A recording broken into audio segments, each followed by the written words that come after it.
Hey there, welcome back to the channel. Got a playlist on Hudl, and if you don't need anymore, let's get rid of it, quick and easy. For this, first log into hudl.com. Hover over the video, then click Manage Library. Scroll through your library and find the playlist you want to delete. Now click to select it. Want to delete a few at once, hold Shift and click Others and select multiple playlists. Got everything selected? Then click Delete. Confirm the prompt and boom, playlist deleted. And that's how you clear out your Hudl playlists. Clean, quick and done. Keep your library tight and focused.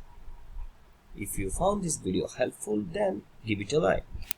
And if you want more Hudl tips, subscribe our channel.